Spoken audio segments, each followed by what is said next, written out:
Intéressons-nous au secteur café-cacao. La CESA Côte d'Ivoire, entendée Centrale syndicale agricole de Côte d'Ivoire, a récemment animé une conférence de presse à son siège à la Riviera Faya. Au cœur de la rencontre, plusieurs problématiques, dont le trafic illicite des fèves de café-cacao vers les pays voisins et l'orpaillage clandestin. Après avoir évoqué ces actes qui engendrent un véritable manque à gagner pour le pays, la CESA Côte d'Ivoire a dressé une liste de propositions devant permettre de solutionner ces problèmes. On écoute le président de la centrale. Nous dénonçons ce trafic en tant que citoyens et syndicalistes parce que nous estimons que nous devons lutter tous pour l'économie de la Côte d'Ivoire. C'est vrai que pour certaines questions, nous souhaitons que la marge bénéficiaire ou différentielle de ramassage, qui est de 100 francs en ce moment, soit revue à la hausse au moins à 500 francs.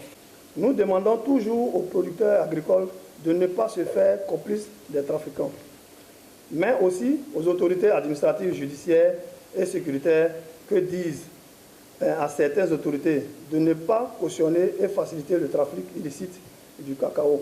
On sait d'abord que l'administration ivoirienne est constituée d'agents intègres pour une conscience professionnelle, pour servir et non se servir.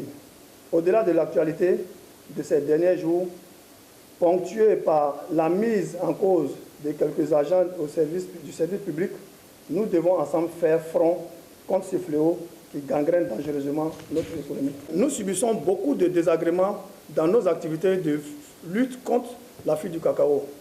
Agressions physiques, menaces de mort, tentatives de mort. Toutes nos plaintes sont en souffrance tant dans les brigades de gendarmerie que dans les tribunaux, etc. C'est un travail très risqué que nous faisons sur le terrain. C'est pourquoi nous appelons l'État ivoirien à nous accompagner véritablement pour des moyens financiers, par des moyens financiers et matériels roulants. Au niveau de la sécurité, il faut que la police, la gendarmerie et la douane fassent également leur travail en protégeant nos délégués de sorte à ce que ces derniers ne soient pas exposés à des agressions.